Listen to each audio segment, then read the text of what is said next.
Welcome to the name game. Workout number 127 is Frogman. 4 time with a 12-minute cap.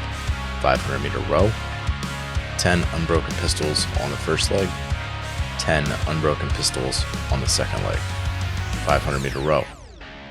20 alternating pistols with the hands locked behind the back. 500-meter row. 20 alternating kettlebell goblet weighted pistols. 53 for males, 35 for females, and finally one last 500-meter row.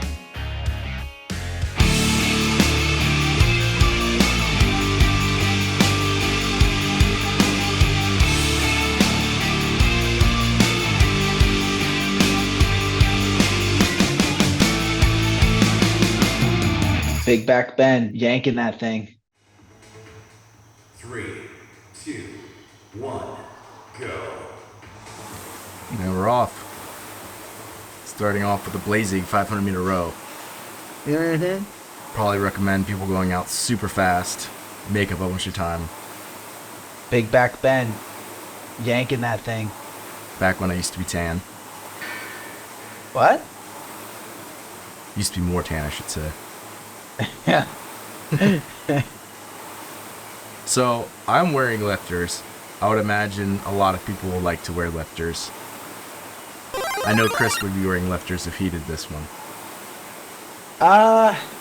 Yeah, probably. Yeah, I would. I mean, you're the one who always says you have ski boots for ankles, so... Yeah, it's really bad. It's really bad. Yeah, I would probably be wearing lifters for this. It's a tough thing, right? Like, this is where, you know, having poor mobility can really hinder you because, you know, naturally wearing lifters, you're in your toes a little bit more, which you could correct me if I'm wrong, but I'm sure you probably felt your quads a little bit more on the row than maybe you normally would. Maybe a little bit, but you can still, I don't know. It actually doesn't shift it a whole lot because you can even see I'm still getting a little bit of daylight under my heels. Yeah. It really just kind of affects more so like the layback position, which at that point you don't have as much pressure on your foot anyway, so it's less of a big deal. Yeah. But what I was going to say is, like, you know, you could potentially get more quad fatigue on the road than you normally would. And then, obviously, your quads are going to be pretty lit during these pistol variations. Yeah. Yeah, and I elected to go somewhere around my 5K pace for this first 500 meters. And I thought that I would kind of hold that until, obviously, the last one if I got to that point. We'll see what happens, but, yeah. So this first set's unbroken, 10 and 10 each leg. It's a challenge to really get that hip fully extended at the top when you're not alternating legs without touching your other foot to the ground. And that's something I've heard semifinal athletes who are doing those in that competition say before too. That's just kind of challenging to get that full extension. Yeah, and I thought, and I don't know how you felt, but I thought the standard that you couldn't swing that other leg behind a certain point was kind of a silly standard because of that exact fact, right? Like, there's a really fine line between, okay, I've swung it back far enough that I'm balanced and can extend my hip, but not so far back that I get a no rep. It's like, why is that a point of emphasis in that movement, you know? So that's not the case here. For us, it's literally just going to be, you know, full extension at the top, meaning that the hip gets fully open. It doesn't matter what you do with your leg. Obviously, you can't touch the other leg to the ground at any point.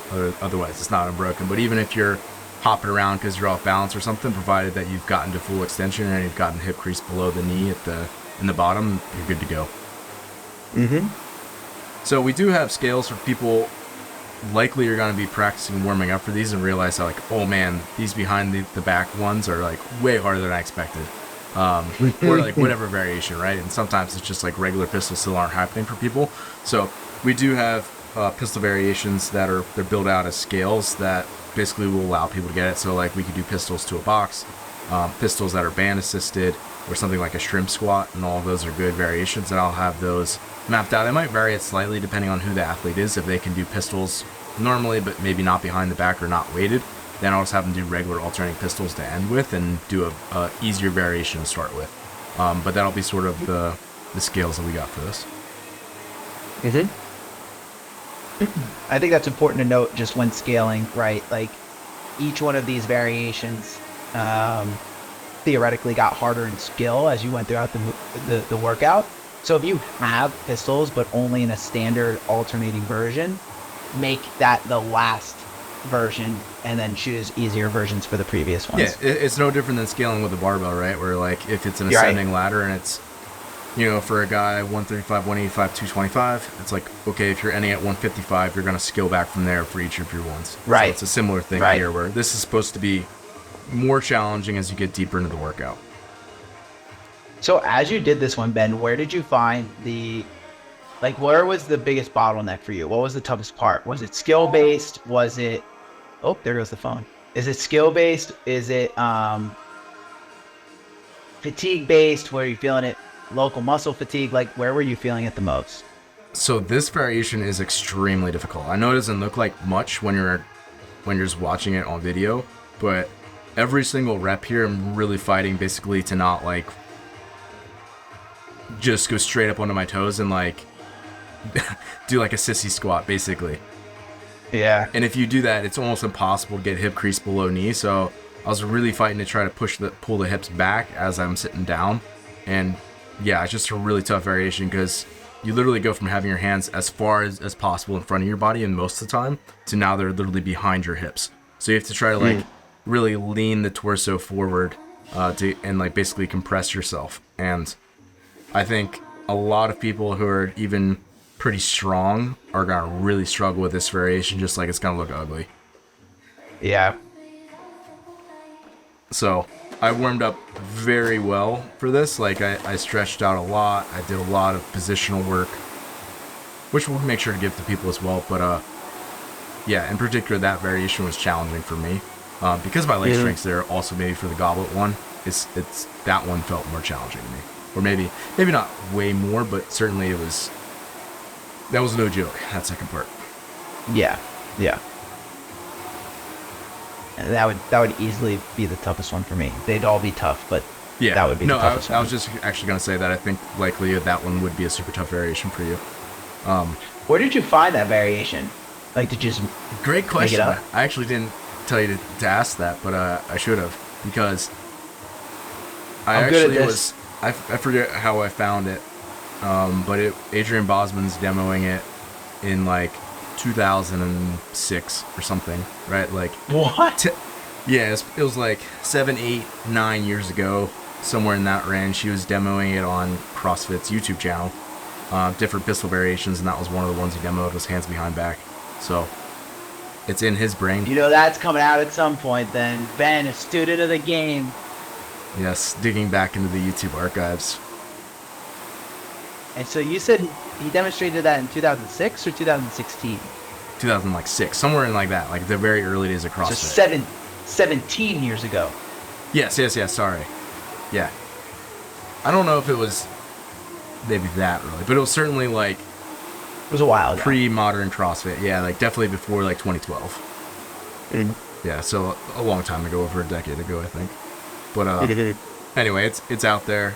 Anytime like they do the same thing with like a pullover video. Like that's what I published that. We published that tap dance workout before they did the games workout with pullovers, and we look like geniuses. But like I don't know, CrossFit had published a bunch of stuff like that before. So yep. Again, not going to be a staple in programming, but it's something that we can play with.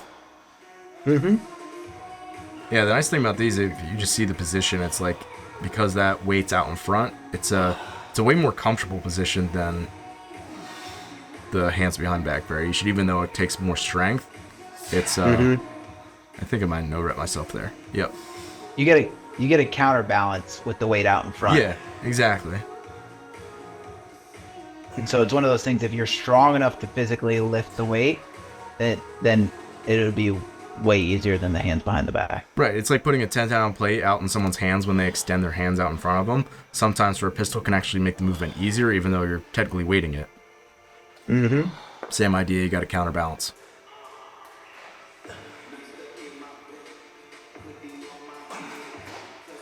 Yeah, and something else I feel like we've seen a lot more recently with CrossFit is they've tended to do more variation versus just like the Dave Castro like beat it to death volume testers. Yep.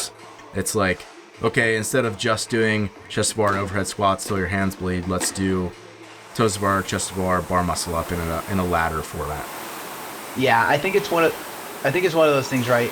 We've talked about it probably on a separate podcast. Like every programmer, every coach has biases, right? And I think if you look at those two, Castro would bias more towards the capacity side of things, like how far can you push that envelope?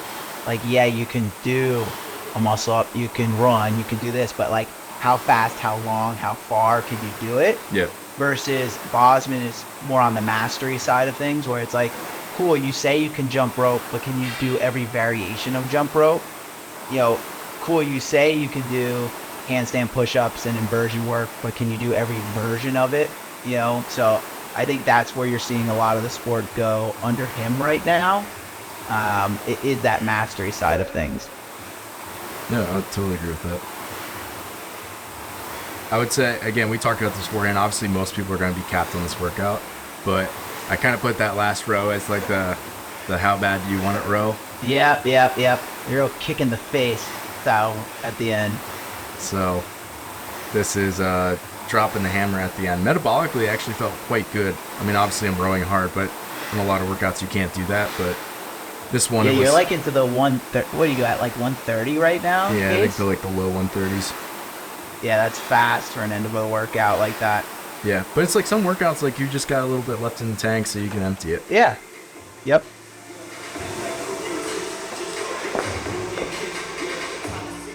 Alrighty, folks, it's that time. Be sure to submit your scores to the leaderboard at zorfitness.com/TNG. You're more than welcome to share this and take it on with some friends, and best of luck on the workout.